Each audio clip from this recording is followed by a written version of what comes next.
Hi, and welcome back to another episode of the Relationship Schools podcast here, coming from Boulder, Colorado, United States. What's up? Grateful to be here with you, bending your ear. Thanks for the listen. Thanks for the reviews. You guys have been amazing on the review front. Keep them coming. Grateful that you guys would take the time to say, this podcast actually has done something in my life. And I really believe that it is doing something in people's lives. And when I hear from you, then that keeps me going like, hell yeah, of course.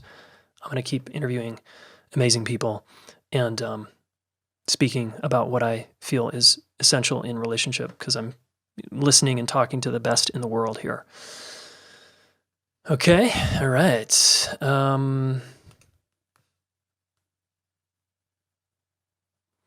Here's one from Anonymously Grateful. It says, life-changing. I found this podcast after Googling, how come my boyfriend doesn't like to hug? I was desperate to understand what was wrong with my relationship and what was wrong with me. Little did I know that such a simple search would expand my awareness beyond comprehension. I've learned so much about myself. One of the first things I learned from Jason as, you are not broken. I was so freaking relieved. I'm learning so much, like my attachment style, working with my partner, children, and parents, how it shaped who I am. I'm working with a relationship coach from the relationship school. I'm so grateful. Boom, boom, boom, and on and on. Wow. Thank you, Anonymously Grateful. So if you want to be like this person, just 5 stars with your thumb on Apple Podcasts on your phone, just scroll down and you'll see write a review or leave a review. Okay, it's pretty straightforward. Okay, and man, in this episode, you guys are going to really dig this, whether you're a parent or not. You have parents, and I think this is going to be very valuable for you, because some of you grew up with parents who were maybe not there for you or kind of challenged in some way. Maybe some of you went to a residential treatment program. You had mental health issues or still do, addiction issues or still do. This is going to be for you. Okay. And particularly if you're a parent of a teenager, I think this is going to speak right to the bullseye. All right. We haven't done an episode like this in 250 episodes. So I'm kind of surprised. I was talking to Aaron. I was like, dude, why didn't I talk to you earlier? And people like you. So it's really fun to have my friend Aaron on the podcast. We've known each other for many years. And Aaron's the co-founder and president of Fire Mountain Programs out of Colorado here. And they are a residential treatment center for adolescents. And they've served over 1,000 people successfully. And they're in the top 50 treatment centers in the country, and they do just a bang up job. I used to work in adolescent treatment programs, and so I'm pretty familiar with this landscape, and what Aaron's doing is top notch. Okay. Him and his wife run this place, and lots of cool people. He's a former martial artist. He still teaches martial arts. He's a great speaker, presenter, and he graduated from the American Academy of Dramatic Arts in 1990, one of the best acting schools in the U.S. So he's a bull of laughs. And I hired Aaron years ago to help us with our men's training. And boy, was I in for something special in terms of what he did with us. It was really cool. It's a little secret. Can't quite tell you that, guys. I will do another men's training at some point down the road for you guys listening, but not quite ready for that. Anyway, Aaron rocks, and you're going to get a lot out of this, okay?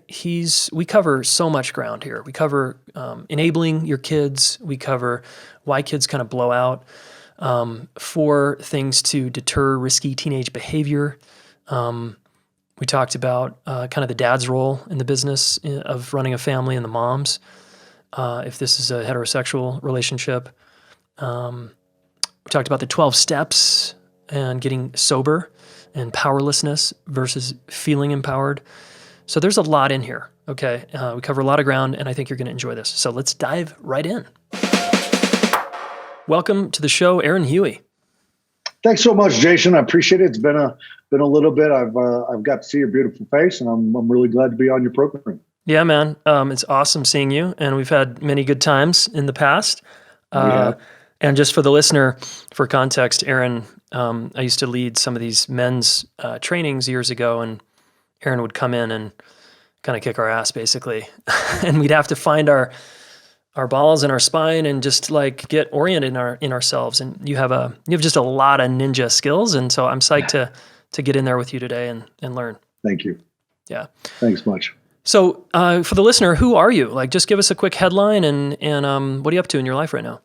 Well, currently, I am the president and founder of Fire Mountain Residential Treatment Center. We're an adolescent mental health and addiction recovery program in Colorado, ages 12 to 17. And the kids live with us for a minimum of 4 months. It's a therapeutic intervention program, has a very extensive family intervention model, which is very rare, unfortunately, in our industry. Yeah. And I'm also the host of the parenting podcast, Beyond Risk and Back, which is, I'm riding a really kick butt wave on that one right now. It's taken off, and I'm really excited about that. That's very cool. And you're a husband, a father, yeah? I have 2 young adults, man. I survived the teen years, barely. And my son is 23. My daughter is 24. My daughter's getting married to a young man who I'm very passionate about and am extremely happy with, and what he's done with his life and what he's doing and how much he adores my young goddess. Wow. And my son, who's been in school in Barcelona for the last 5 years, is now moving back to the States. And I could not be more pleased to have him back. And I am a happy, happy husband. I love my marriage so much. Yeah, so cool, man.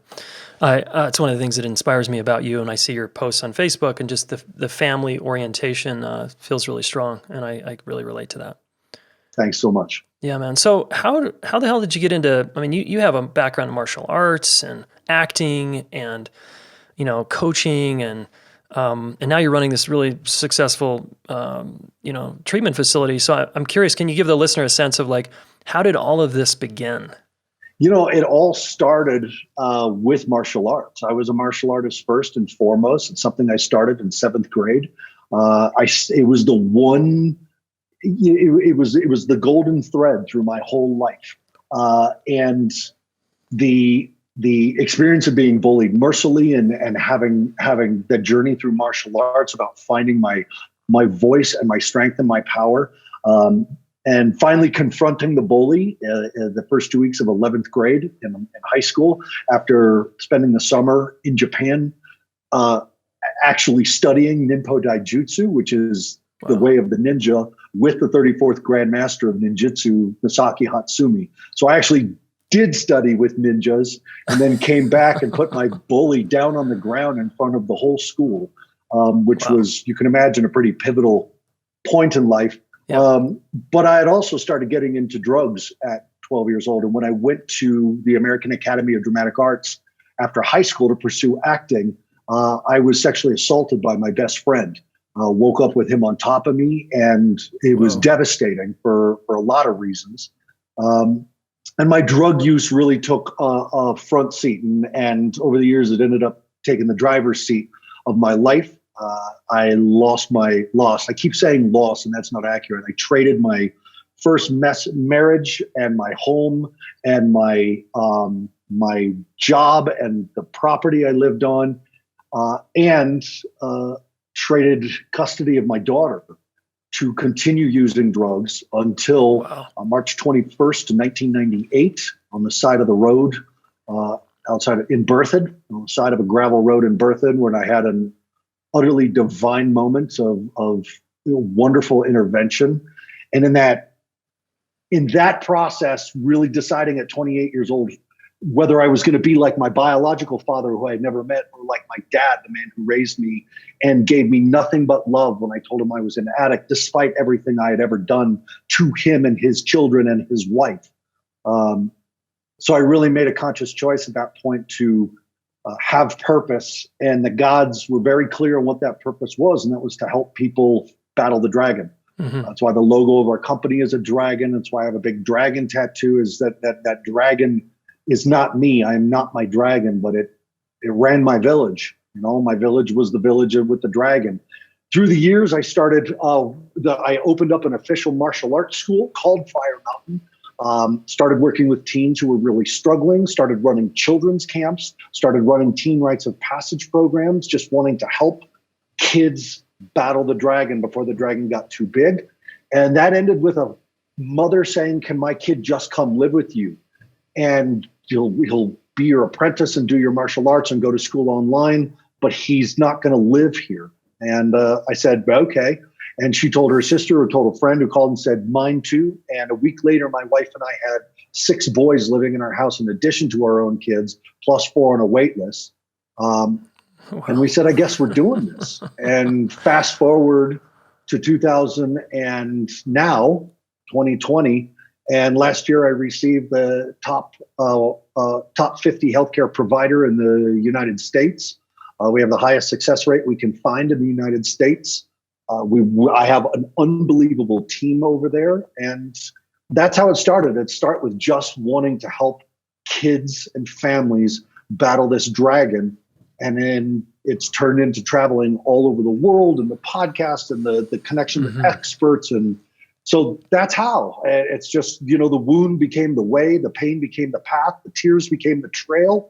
And now that gaping hole is the gift that I have to give, because quite frankly, I learned how to give what I never received from my own father. Yeah. And that's it. That's how I'm here. Damn. I mean, there's so many highlights in that hero's journey there that I could pick apart, and we could spend a long time like examining, like, whoa, what happened there? And it's just really powerful. It seems like through the trauma and the pain, there was a major triumph, and continues to be. And I'm curious, like, just to start out the interview here with a question that I'm always fascinated with is, what makes someone like you triumph and someone else who, let's say, had equal challenges not triumph and stay stuck in their victimhood?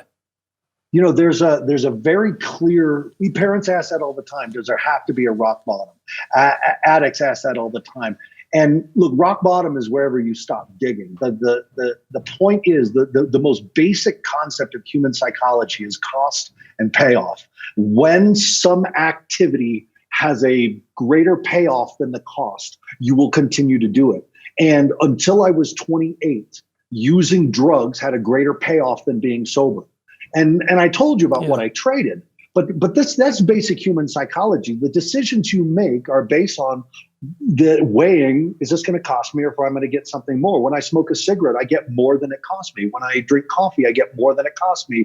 When I snort cocaine, I get more than it costs me, until it costs you more than you get from it. And at that moment, there's your sober moment. That's where you go, I can't do this anymore. Yeah. Like, this has cost me everything. Yeah. And so when you run out of things to pay, when the debt gets so high that you're underwater, you do have a moment of clarity, and you make a choice, and then the work begins. And I'll tell you, the biggest thing is that, I quit using drugs, and the drinking took precedence. So I quit the drinking, and then all of a sudden I was in these toxic relationships, and I was like, okay, I can't, women and women and women. And so I gotta, cut the women out. And I started developing these food issues, and I was like, oh shit, it's me.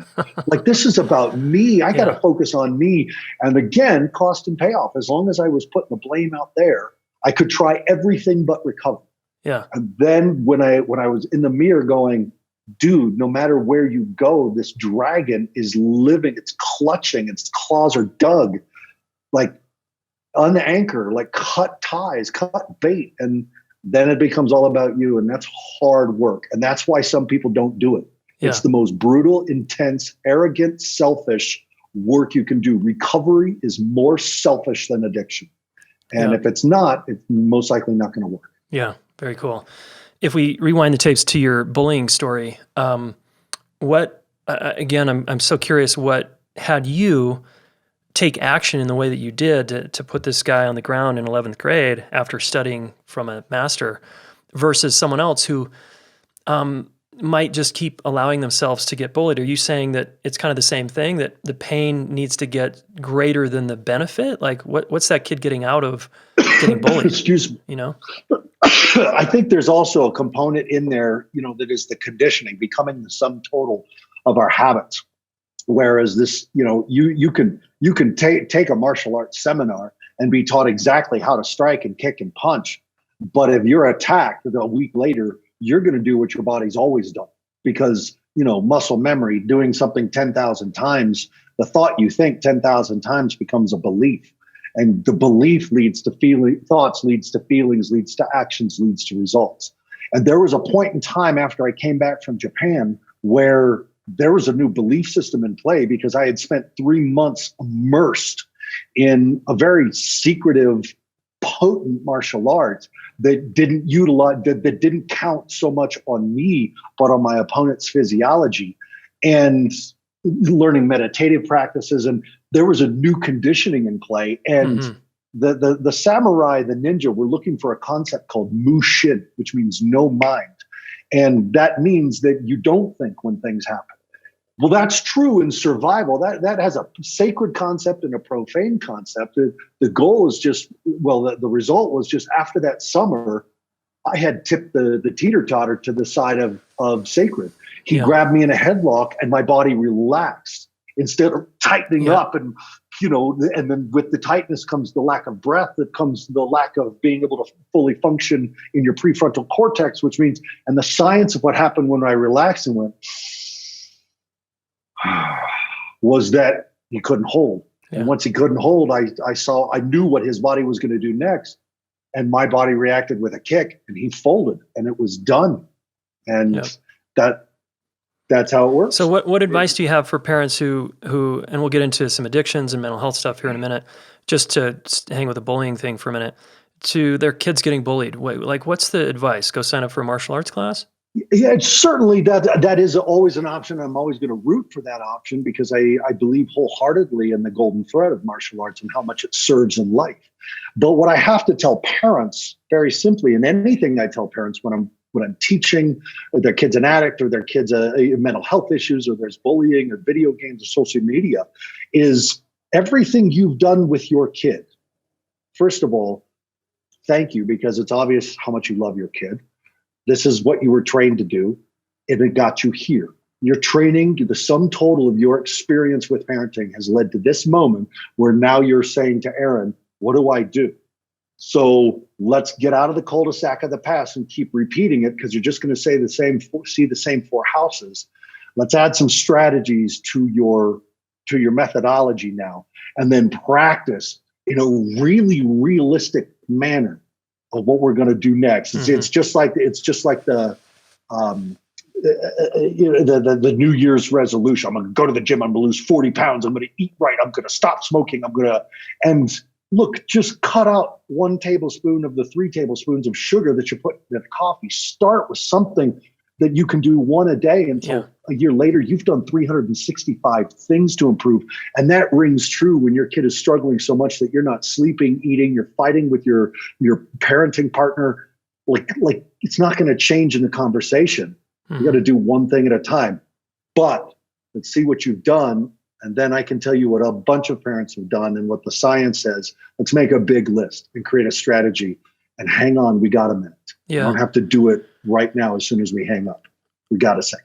When teens are struggling, and we'll probably be spending a lot of time on teens here today, adolescence is a pretty incredible stage of the human journey, right? And there's so much that can happen. And a lot of parents become scared of their teens, and then the teen starts like kind of trying on their own values and sort of rejecting the parents. And there's a lot of natural differentiation that takes place and rebellion, and then there's the kids who kind of go off the deep end.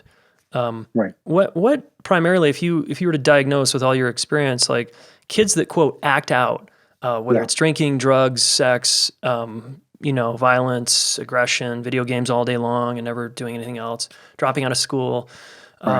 When there's the behaviors like that are pretty extreme that cause parents to really get alarmed, what's going on? Like, what's the core of it? What we have found in almost 2 decades of our own team working with children, and what is a pretty common, what is now common knowledge in the industry, is that you have to look for the trauma, right? And we have to redefine what is traumatizing to people, or two different people. A divorce could be extremely traumatizing to one of the children and not at all to the other. And to start comparison shopping your own children. And another example we hear is, a kid has been adopted, but these adoptive parents are the most loving, giving, supportive, nurturing.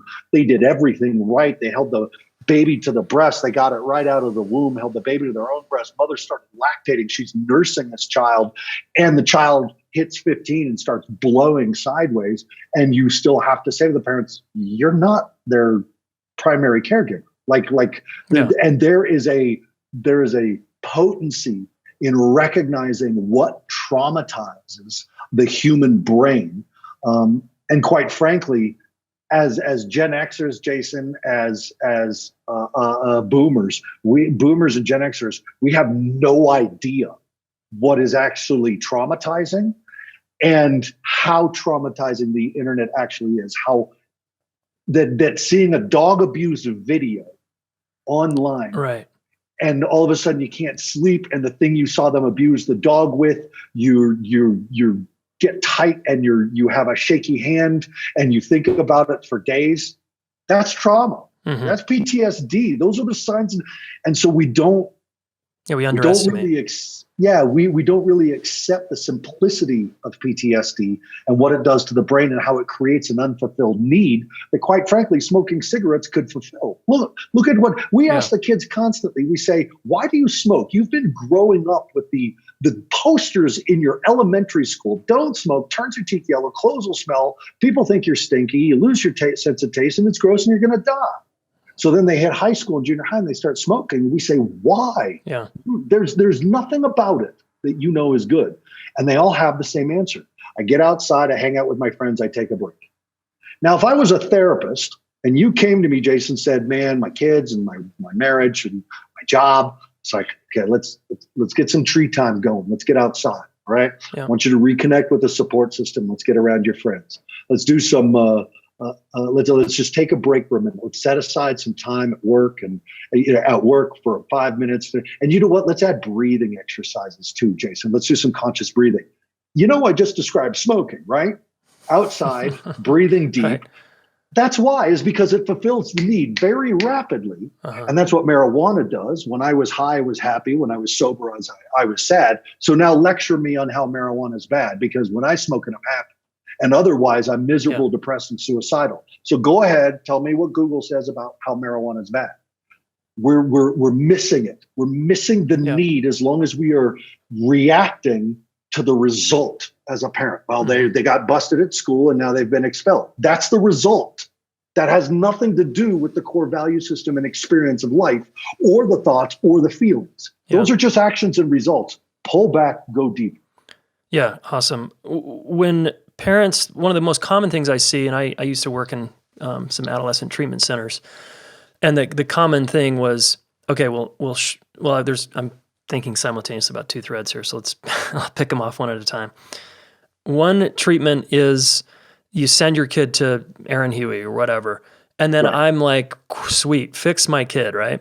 Right. And in the wilderness therapy industry, back when I was working in it, they had high success rates in the treatment center, but the moment the kid went back home and the system didn't change, they'd relapse, right? Yeah. So I think that's pretty common sense, but still there's so many treatment centers where it's like, ship my kid off, there's something wrong with them, and the parents don't have to do shit. So how much of your advice to parents is like, look, you guys need to look in the fucking mirror here? So there is, the whole family's in recovery. The whole family's been traumatized. Dr. Patch Adams was one of my very early mentors way back in the day. Right after my drug use ended and everything, I had an opportunity. In fact, he was the second man I ever kissed on the lips. Well, first being my dad, and the second being Dr. Patch Adams. Because I was just so turned on by this revolution that he was in charge of. And he said, your grandmother doesn't have Alzheimer's. Your family has Alzheimer's. If you don't treat the family, grandma's going to go. And when grandma goes, all this untreated, and that's the point, is that if you ship your kid to Aaron Huey, I'm going to teach him Spanish because French isn't working. But the problem is the whole family speaks French. Yeah. So I'm going to teach him a whole new culture, the culture of recovery. I'm going to teach him a whole new language, the language of recovery. I'm going to show him a whole new support system, the support system of recovery. And then he goes back to a family that literally was stuck in that death spiral of social functioning, of social conditioning. Right. If the parents don't change, the only way for the child to survive being at home is to go back to the way things were. Yeah, totally. And it is the hardest thing for parents to hear, because the last thing any parent is going to want to do is to yank a child out of recovery. The big extreme models are, when I was sober, my stoner friends still wanted me to get high with them. Right. The unconscious concept of that is that when your kid goes home and they say, "Oh, school is so hard today. I feel so stressed out," and now they're just talking about feelings, they're just venting. But before, that led to an anxiety spent where they didn't go to school for 3 days and you couldn't go to work. And so your old feelings come up. Parents have to go into recovery just as well. If parents don't do the work, they can't expect the child, even at 18, with addiction on the play, we're still dealing with children, to expect the children to do the work of a family's recovery. I know. Children are not broken. Children are the result of broken systems. Yeah. Social systems, education systems, political systems, family systems. You're looking at a result that's playing out, and you have to fix the system. If you don't, shipping your kid off will do nothing but give you a 4-month break, and then you just start all over again. I have seen it way too many times. And that's expensive, by the way. Mentally, physically, emotionally, spiritually, and financially. Exactly. So how do you challenge the parents lovingly without sort of blaming the parents? Quite frankly, we don't challenge them lovingly. We challenge them because we're challenging their children. Their children every day get called out on their shit. They get called out on their choice making. They get called out on their playing the tape forward and tracking how these actions can affect their future.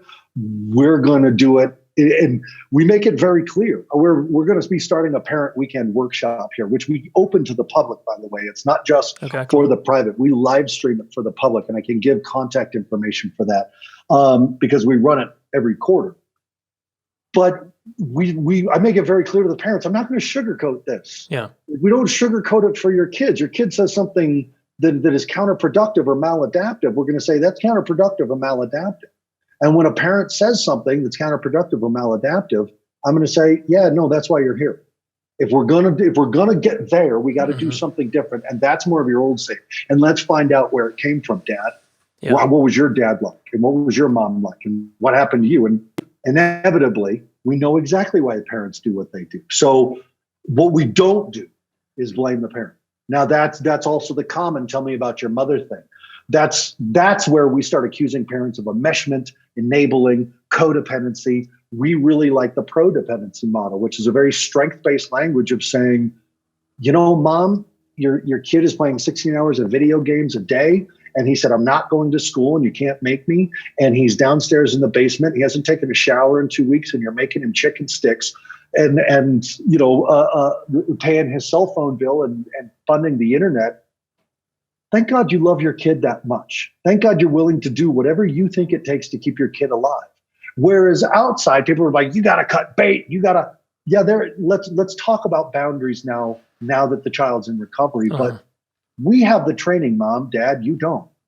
So, and everything you did that ended up to this point, thank God you are here, because this tells me how much you love your kid, that you're even willing to make a financial, mental, physical, emotional, and spiritual investment again in this child in the hopes of saving their life. So thank you. Now let's explore some new strategies. But the blame thing, that's why parents avoid going to therapy. Yeah. It's because they get blamed and their mothers get mad. That doesn't work. Yeah.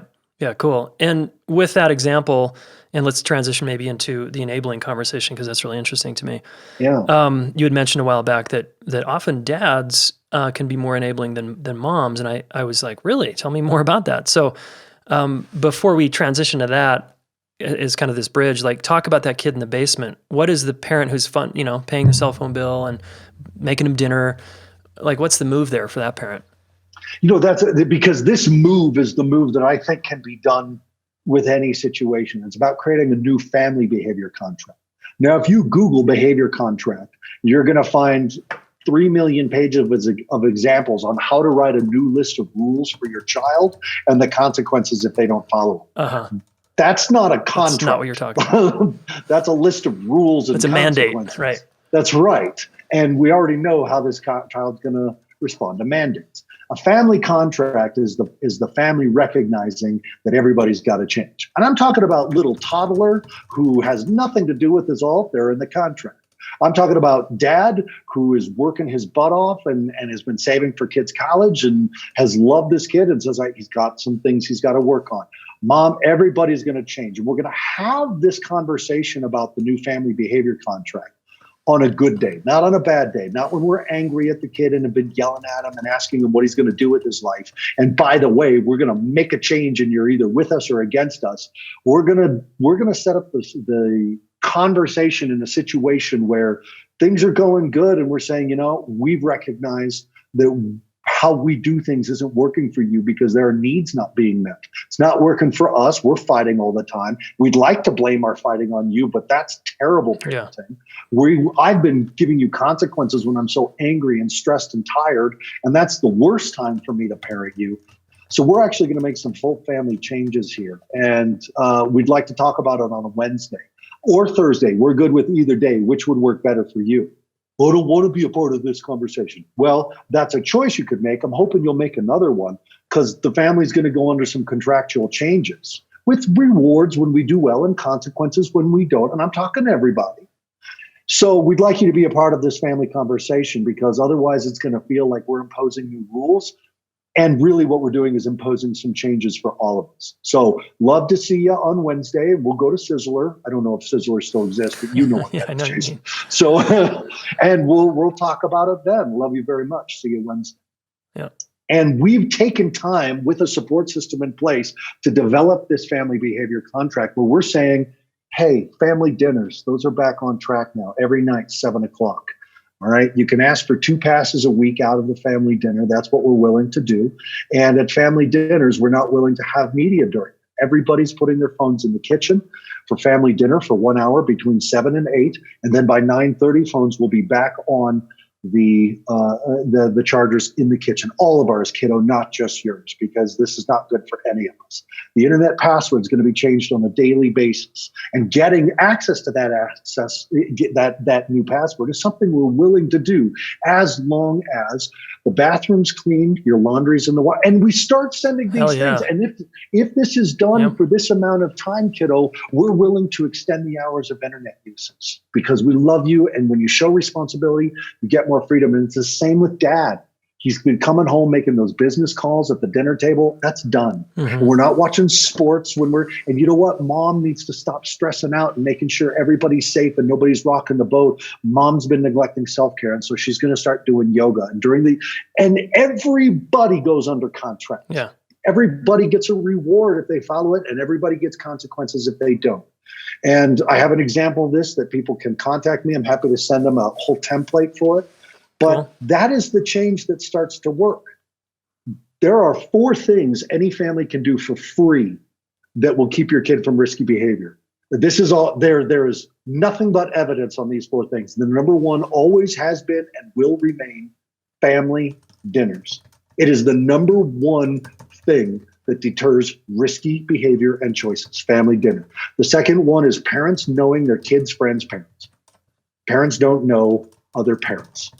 The third one is something for your kid to do between 3:00 and 7:00 because children, idle hands do the devil's work. We know this. Yeah. That remains true. The fourth one, and very, very importantly, is the real honest to goodness scientific information about brain chemistry taught to children. Neuroscience is a subject. Mental health is a subject. And those 2 interrelated concepts have a place in the school system. And if it's not going to be in your kid's school system, it needs to be in your home. You need to understand what marijuana really is and how it affects a developing brain. Not the Google bullshit about how it's going to save the world. It's not. It's coated in mold. And I could keep going because I know the real research and I work with the children and families who've abused it as a product. And you're talking to a former marijuana addict. Yeah, so don't tell me what it's not. I can tell you exactly what it is. But when we have the real information, not the scare tactic or the panacea bullshit, we really actually have the information to make choices. Yeah, so that's where I start when I'm working a family, with the truth. Yeah, love it, man. Love it. I love these 4 things too. That's awesome. Hey guys, quick interruption from yours truly about our Accepted and Connected live event. It's your chance to check us out for just a weekend, and it's super affordable, okay? Check out what this mother-daughter combo said. I've been following the relationship school for a while and have gone through some things that have made me really want to do some actual work with the school. And so signed up for this and was really pleased that you could bring in a partner, a person, and asked my daughter if she would like to, and she agreed. I had not heard of the relationship school really before my mom's invitation, and I jumped on the opportunity because it's very rare when you do workshops like these that you actually get to have people who are 100% applicable to the information and practices that you're trying to learn. And I'm always open to self-development and trying to be a better communicator for the people I care about. And so, yeah, I'm here. What I found was that I'm kind of not that great at being able to effectively communicate with the people that I care about, with family, with my husband. Emotions get in the way. And just so basically how to use some of the tools that the relationship school has taught me on how to manage those situations and to have a more constructive conversation with the people I care about. For me, I think the theme of conflict and feeling accepted and connected has a lot of resonance in an area where I need. I want to feel accepted and connected, but realize that conflict comes up in important relationships for me. And I think one of the things that the relationship school does in the workshop is to help you really take a look at your own self and what my part of this is, because really, for me to help resolve conflict and to be accepted and connected is to look at myself. Yeah, Gwen and Teresa, thanks, ladies. Super cool to see a adult mother-daughter combo at our Accepted and Connected event. So if you want to check us out, go to relationshipschool.com/connected and get in on the super early bird pricing, where you can bring a friend for free. All right, back to the podcast. Okay, so back to the enabling. What is it that causes a parent to enable and call it love? Well, I just love my kid. I don't want to see him in pain. Like, let's talk about enabling and then the sort of dad-mom thing. You know, the extreme example, I was talking to a woman. I have a podcast with her, and her name eludes me right now, but the podcast is called The CEO. Go to beyondriskandback.com and type in the CEO, the Chief Enabling Officer. She has done extensive research as a former professional enabler of her alcoholic husband herself. And she's a doctor while she was doing all this. Wow. So she knows her. She's got a PhD in enabling. She in CEO. But what was amazing based on her research, and her book is called The CEO, what was amazing about her research was we have this extreme example, and this is one that I've seen and worked with, where a mother has actually gone out to buy her son's heroin so that he would stay home, shoot up in the basement, and the mom could know it was pure, and she could know where her son was while he was shooting up so that he wasn't on the streets dying. Now, in the traditional 12-step model, Al-Anon model, tough love model, the response is you are just giving your child a safe place to die. But see, you actually already answered it just with the tone of voice where you say, why wouldn't you cut this kid's internet off, stop cooking him fish sticks, and boot him out of the house so that he can't play video games all day? Because she's terrified. Because she loves her son deeply so scared. Much that all she can do is on a moment-to-moment basis work with her fight, flight, freeze, faint, fornicate, and feed brain, her lizard brain, her survival brain, and not lose her son. Mm-hmm. And God bless her if the whole world treated each other like that where we just loved that much. No, we know that there are better strategies, but let's stop. I don't like the E word anymore. I don't like enmeshment and enabling and especially because it ends up with a model that blames the mother for loving too much. Yeah. Okay. What was found out by the research is the father's version of enabling, which is, I can't do this. And they leave. Yeah. They walk off. They go to work. They nose to the grindstone and they compartmentalize. the home experience, and they come home and they have 3 beers or a glass of wine, and they sit in front of the game. And anytime the kid tries to say something, the dad's pissed because the kid stole the car last week. He totally rear-ended a cop car. And now, how's everybody? And and they dads enable by cutting the links. Yeah. Parents have to recognize connection before correction. Yeah. And we have to recognize that when our children become 12 years old, your emotional parenting has no leverage. You being angry at a teenager gets the teenager to focus on your anger, not on what they did that caused the situation that the whole family's having to deal with. They focus on your anger. It's like, I've had enough of you, and I'm sick of this shit, and we're not talking until you come to me with an apology. The response is, my dad's a dick. Yeah. Big time. If we connect, if we actually communicate what's going on, kid, I am so terrified. I feel completely impotent. I don't know what to do. I don't know how to be a father. I feel like a failure, and I want to do the right thing by you, and I'm terrified of your choices. Now is not a good time for me to give you a consequence or talk about you going to a concert this weekend, because I am beside myself. So this is what I need to do before we have this conversation. I'm going to go hit the gym. I'm going to go take the dog for a hike.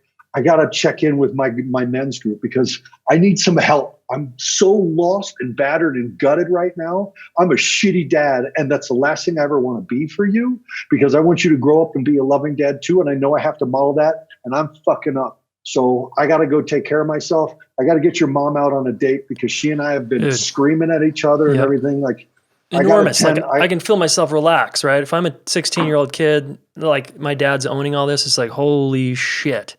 Yeah, and look at what I'm modeling, Jason. Exactly, like, responsible communication. Yes, and at the end of it, the sandwich of this is, I just want you to know we'll figure out about the car later. Love you. I love you so much that I'm terrified I'm going to lose you, and I don't know how I would survive, so I got to figure this out.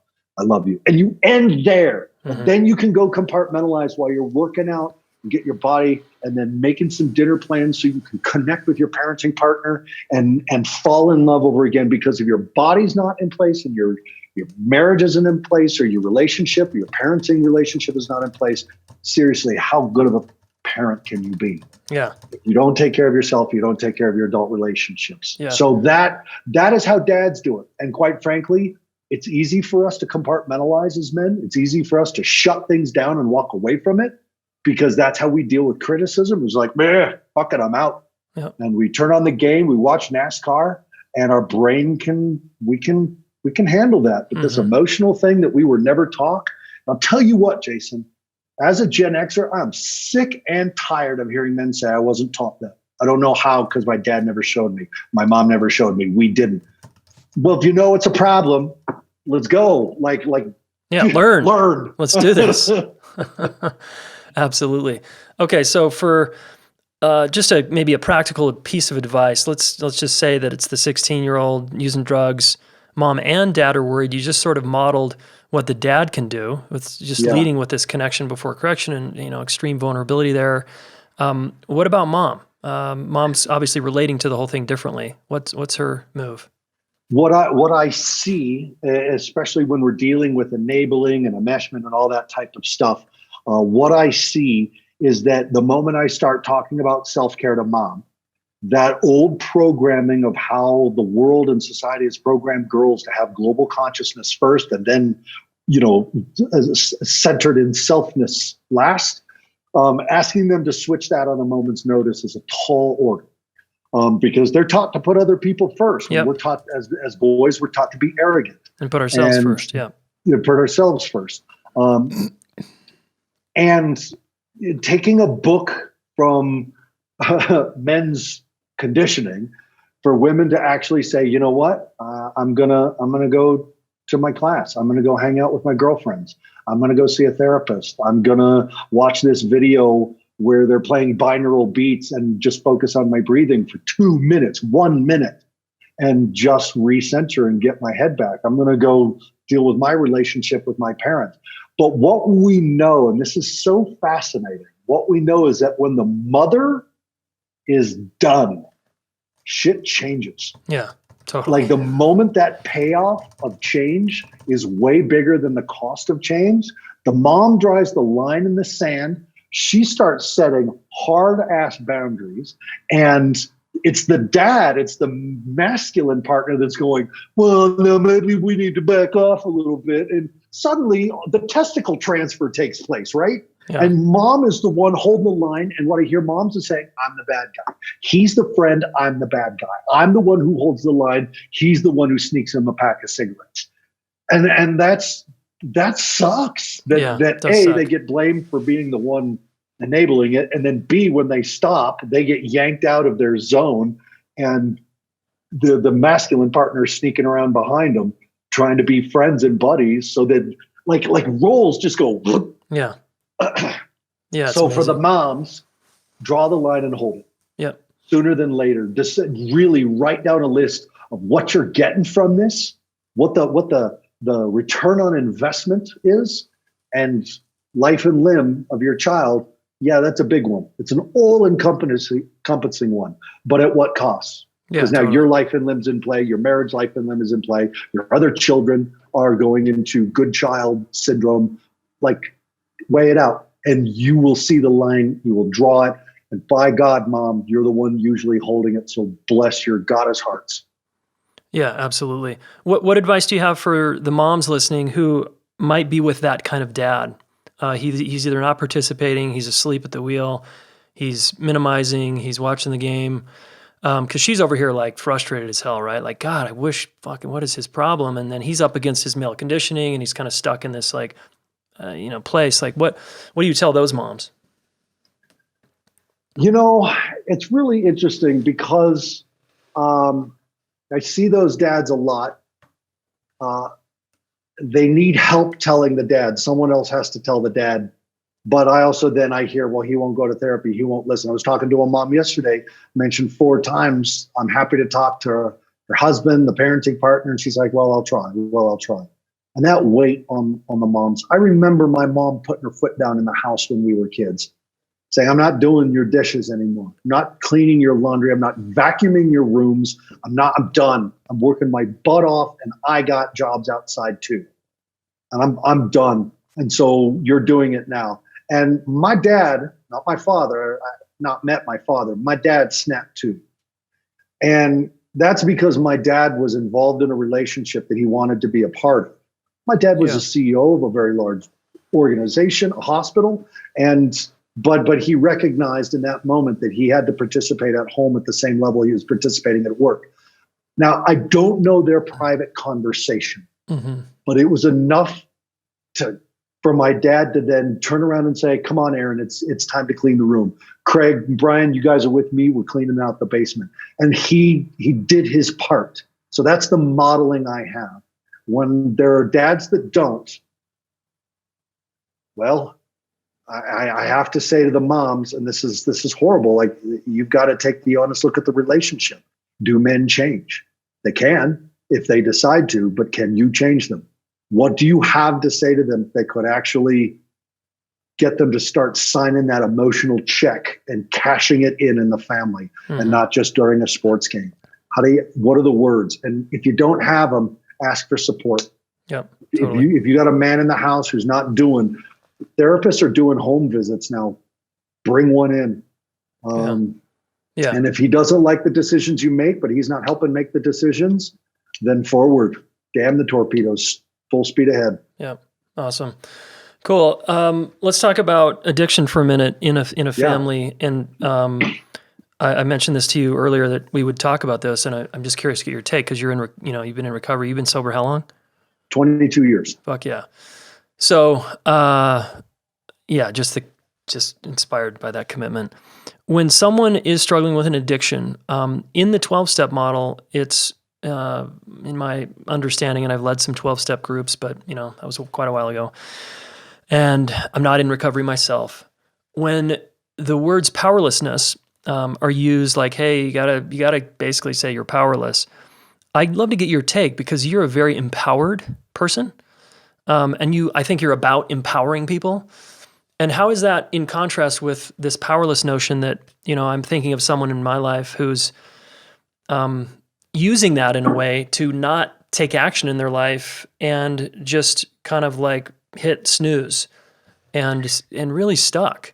And honestly, I think it comes from this like ingesting this powerlessness or this misinterpretation of it. So can you help us out here?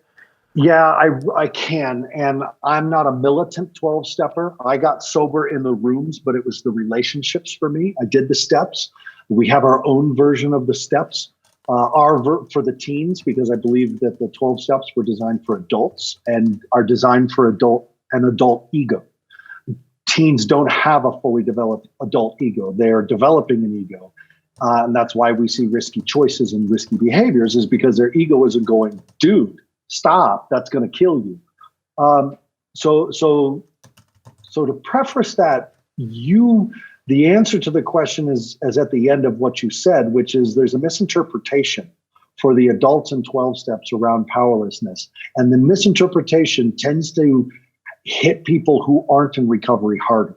Because the people who are in recovery, when you realize that there is something stronger than you, see two things come into play there. The powerlessness is that something is stronger than you are, because the arrogance and ego of an addict it's pretty hard to compare to it. Uh-huh. Like I'm arrogant and egotistical enough without drugs. When I had it, I was angry at the world on a daily basis that my parade hadn't started yet. Right. And now I understand why they haven't thrown me a parade, but I still really want one. But it was truly my act of saying, and I said this the night before, I said this on March 20th, 1998. I'm not gonna stop. You have to stop me. God, goddess, this is bigger than me, but nothing is bigger than you. And I'm not gonna quit. I've tried, and I want to, and I've lied to everybody and my daughter and my ex-wife and my parents. But still, each day I choose, for whatever survival reason it was going on my brain, I had to use those words. I'm choosing, I'm doing this instead of that, and this is killing me, and I'm not going to stop. Mm-hmm. You have to stop me. And the next day, they did. And that was my recognition of power and what powerless means. This hammers at me because being empowered is extremely important to me. It's all my work is on being empowered. Yeah. But your family life, your DNA, all of this stuff is irrelevant. You can be an addict. They call it a disease because cancer doesn't care about you. It will affect you and it will take you down and it will take your whole family with them. It doesn't give a shit. And they call it a disease. People don't like it. It's not a disease, it's a choice. Why the hell would I choose that? I never found the answer to that question other than when I was high, I was happy. And by the end of it, it was taking 11 hits of acid to be happy. Yeah. And otherwise I was suicidal, depressed, and hated my life. But when I was high, I was the high priest of a pagan coven, and I was this and I was that, and I was so special. Yeah. So that's where the powerlessness thing came, is that my ego really got into check. And the higher power piece was just the recognition that there's something out there bigger than me, and I'm accountable to it. Yeah. And it doesn't have to be God. And in fact, for our kids, because they're teenagers, the higher power just means the group in the room. Because together we are way more powerful than any of us alone. Yeah. Together we can accomplish and think of a solution for anything, but alone we're limited by our habits. Yeah, I love that. So together can be the higher power. And then I had a guy this past weekend on a podcast say, my higher power was my desire to be better. Mm-hmm. He said that came from somewhere that was in opposition to everything I was doing. I had this desire to be healthy.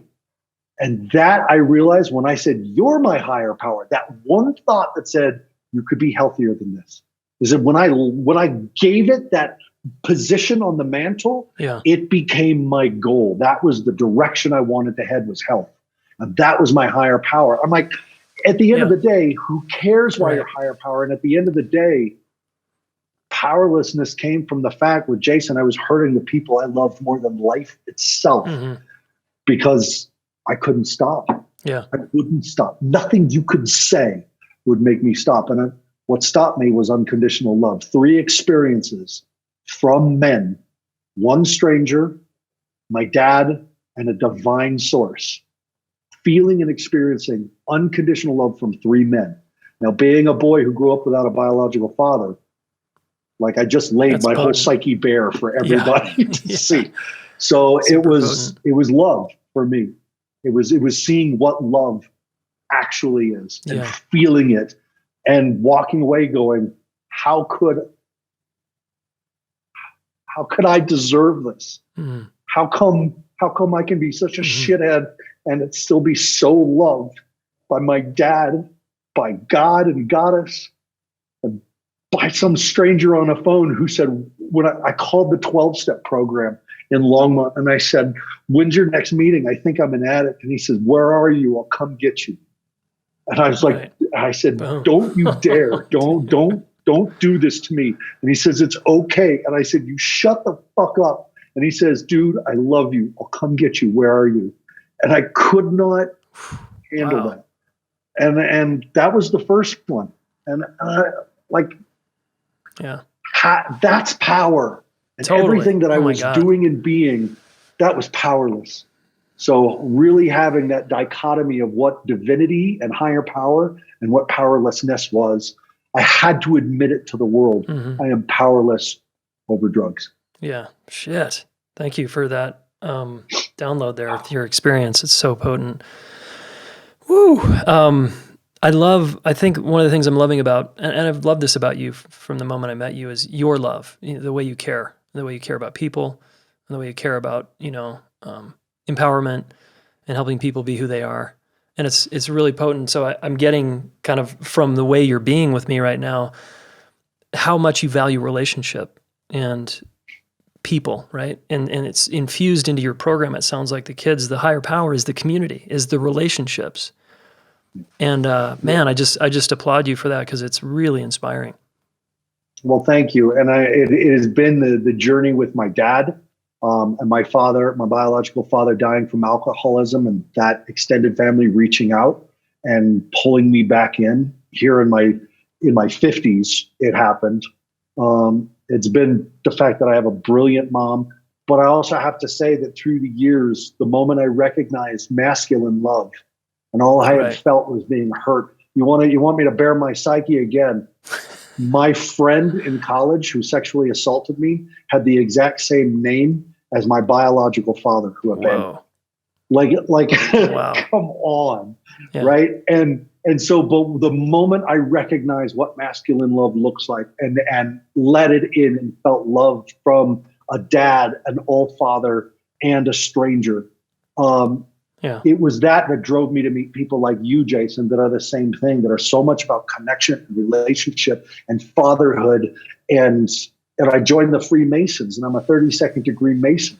And it's men who love their spirituality and their families. And these are straight men and gay men and conservative men and liberals and Christians and Jews and Muslims and pagans and Buddhists. And we sit together in lodge and we love as hard as we can. And we practice a form of magic that feeds the absolute soul. And it leads me to just be around men who are going to do the right thing because it's the right thing to do and no one's looking for a reward. Yeah. All right. I admit I'm still looking for the parade, but that's my desire for legacy. My interpretation of the parade is my picture on the wall that said, fucking Aaron started this and he's helped. And this many kids are in the Bear Tribe. And right now we have over 1,000 kids in our Bear Tribe. And the Bear Tribe is where every color of the rainbow, the black tribe and the white tribe and the yellow tribe and the red tribe, you got a place here too. And we're the Bear Tribe, and the bear is the one that went to the World Tree and made sure that all the other tribal leaders showed up, and it's us. And doesn't matter where you've been or what you've done, baby, the Bear Tribe's got a spot for you. And now being an elder in that place, having developed relationships with men and women like you, like the other men who lead the kids camp, we are only as sick as our secrets, and no one survives mental health and addiction issues alone. No one. Amen to that. And this is it. So that's why I don't keep secrets. And that's why I have a tribe, because it's the only way I'm here right now. And so we're talking to you. Yeah. Hell yeah. That's a good segue to tell people about your program and how they can contact you, Aaron. Well, there's a few things I want to make sure, because I would rather have empty beds than the wrong kid in the bed. Residential treatment is, it's the doors before hell, right? And addiction and mental health issues lead to jails, institutions, or death, unless you recover. And we do recover. It's just that door to death. I run an institution, so I'm one of those places where addiction and mental health leads. And it's not for everybody. Not everybody needs it. It's not the automatic thing you do when your kids, ditched school or had a single suicide attempt. But it is part of the process of recovery. Should things get bad enough, you might need it. But the first thing you got to do is find out if you need it. There's always a free assessment. And many places like us, if your kid doesn't need treatment, we're going to tell you. If your kid needs a different kind of treatment than what we provide, we're going to tell you, because we want success, not kids in beds. Yeah. So that's the first thing, is that I have 93 videos on YouTube. I have a podcast that's released weekly. You've got support in play, but call. Go on our website, firemountainprograms.com, fill out the assessment form. It's free. Set up a tour, talk to our admissions person. We're going to tell you if you don't need it, and we're going to tell you if you do. And we're going to tell you how these things are funded and how they're paid for. But if you think you're not there yet, find out. Start listening to the podcast and find as many parenting shows as you can. My podcast is called Beyond Risk and Back. Obviously, as always, it's free. Got 130 episodes out there with working with the experts in the industry. They're just going to help you get clarity on the issue and on the next steps and potential treatment modalities. But go to the website, firemountainprograms.com, beyondriskandback.com. Go to YouTube, look up Fire Mountain RTC. Come on Facebook, hit me up, Fire Mountain Residential Treatment Center, RTC on Facebook. Beyond Risk and Back podcasts on Facebook. And if not me, just go somewhere, because you got to tend to those adult relationships. You can call us at 303-443-3343 or email us at info@firemountainprograms.com. Awesome. One last question I ask all my guests, Aaron. One of our missions is to reach 1 million teens with relationship education, so that kids can work out their differences, they can take responsibility for their needs, they can be in emotionally safe relationships, love partnerships, consensual sexual relationships, etc. And if I had 1,000 kids in front of me and I was speaking to them, and I could only teach them one thing about love or relationships, and you were whispering in my ear, what would you want me to tell them?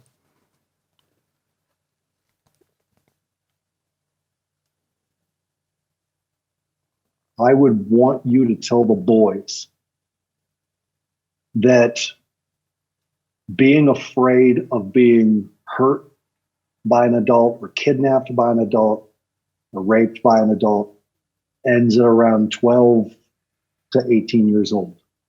It never ends for the girls. And until we recognize that this is something that men do to women for whatever reason, the sickness, the dysfunction of man has to be dealt with. And it is not the responsibility of women to change what they wear or to change what they do or to change their answers because of how much you spent. It's up to men to teach boys about consensual sex. And it is 100% of the girls who've come through my program have dealt with sexual assault. So I know where it goes. I know what it leads to. Fuck. Yeah.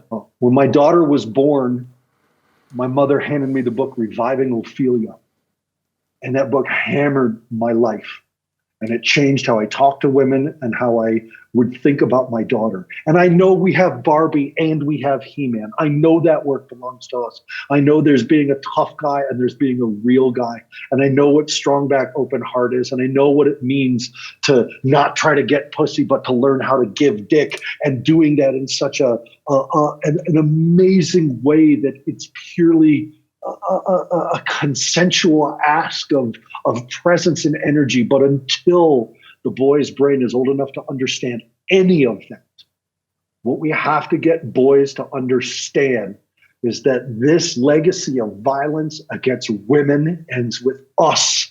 Mm-hmm. And we cannot pass that buck evermore. Fuck yeah. Amen. Thank you. Whew. All right. Aaron Huey, it's been a super big pleasure. Thank you again for the hard work you're doing in the world and for helping all those young people and the families out there. Thank you very much for the opportunity to be on your show, Jason. Again, it's just good to see your face again. It's been a few years. Yeah. Hell yeah. Okay. Action steps. Obviously, go check out the guest, Aaron Huey, at firemountainprograms.com. If you are struggling with a teenager who's acting out, consider them as a resource. But even if your teen isn't doing well and you want to check out what Aaron's doing, go look at their website. It seems like they're doing some amazing stuff. Okay, and you might subscribe to his podcast. And all right, other action step, right? This is a simple one. If you're in a family, and if you're not in a family, I still want to encourage you to do this. And I'm going to create a modification for you if you're single or you're not a parent. So just listen up. Family dinners. All right. My wife and I, we do family dinners every single night. It's structure that helps our kids relax.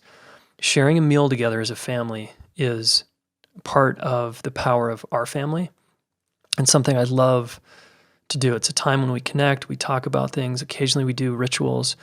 We talk about our day. We ask each other questions. It's really special. And young people need structure, in my opinion and experience. The less structure you have, especially around meals, the more chaotic the environment is. So I'm going to challenge you to, if you're not doing it already, to tighten up your game on the family dinner side.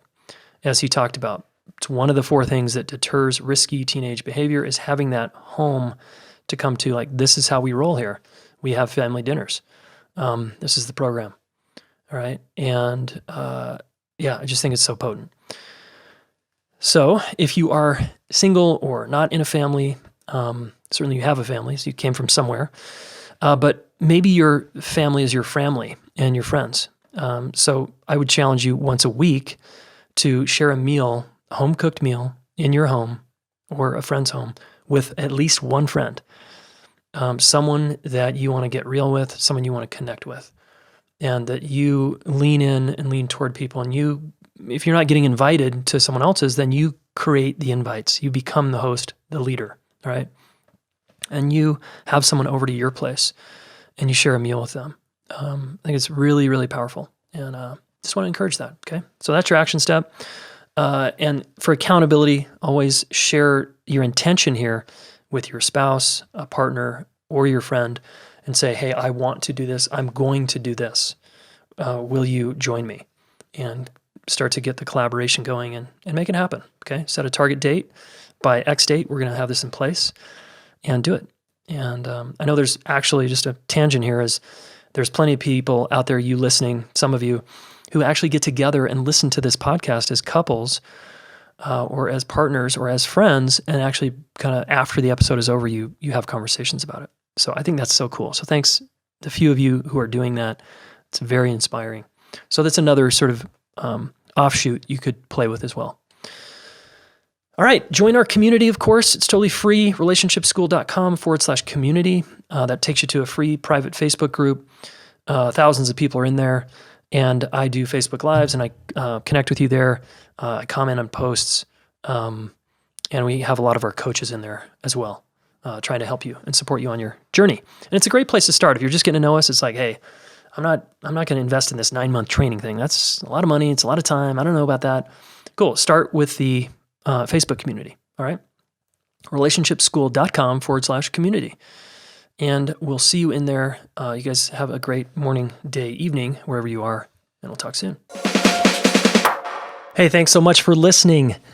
Relationship School fans and Smart Couple listeners, please subscribe to this YouTube channel, all right? Do us a favor, subscribe, share one of these videos with a friend, all right? We want to help the planet get their act together around relationships, and you are one of them, so thank you.